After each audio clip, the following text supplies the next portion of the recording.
Okay, so by now I'm pretty sure you guys have all seen what's going on up there in Kansas. We all have seen it. This man decided he was going to come out and write an article against this boy. The boy is 9 years old and he was wearing face paint that was representing his team, the Kansas City Chiefs. And this guy decided, we're going to make an example out of him because he is hateful to African Americans and to Native Americans. And people are outraged. People are outraged because who is he and what is he doing talking about this little 9-year-old boy? Number one, it made me think of, does outrage have no limit?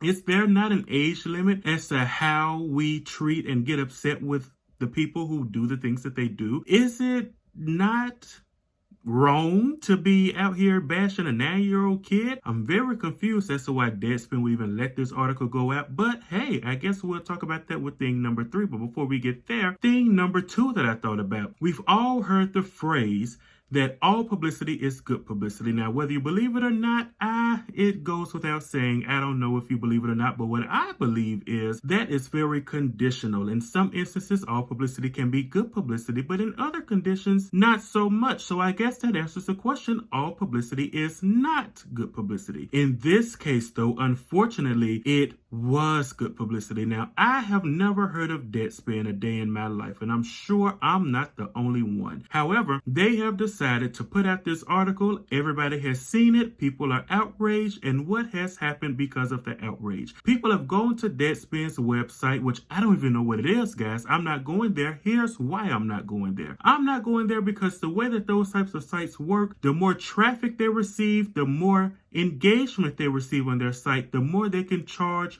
bigger advertisers to have ads on their page. Now, whether or not these advertisers decide to still pay for ads on the page that bashes 9-year-old kid goes without saying. But they have that advantage now because of all of the engagement. Everybody's running over there to see the article for themselves. So they're now saying, hey, we're going to take this and we're going to rack up the price because we're going to charge people more. And not only that, they have also decided, I'm sure, to reach out to bigger name advertisers so that they can get bigger names on their site. Why could they do it? Because of the traffic, because of people who decided to go over there and see the article for themselves. Number 2, thing number 2, so I guess you could say 2.2, is social media engagement. The more social media engagement they receive, the more money they can get from these social media platforms if they are monetized, which I'm sure that they are. So the more that you go to their Facebook page, their Instagram, TikTok, YouTube, all of their pages, even leaving your hateful comments, they are racking up on the money. We have never heard of those people before, but now everybody's heard of them and they are profiting from it. The more you comment, the more you like, the more you send that link to your homeboy or homegirl, the more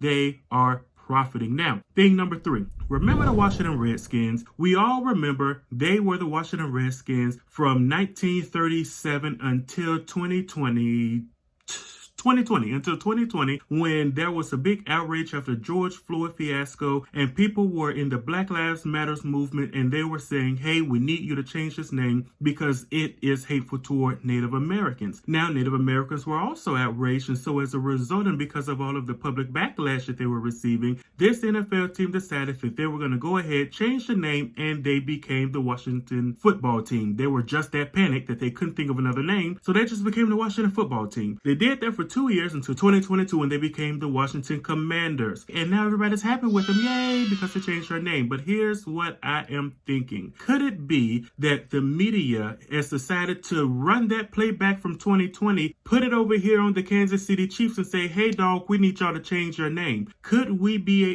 beginning to see what that's going to look like? Could it be that they're getting ready to turn their backs on them and start to bash them because of their name as the Chiefs and say that it is against Native Americans? Thinking to myself, should Kansas City Chiefs go ahead and start to do a quick rebrand so that they can avoid the backlash that may be pending? Who knows?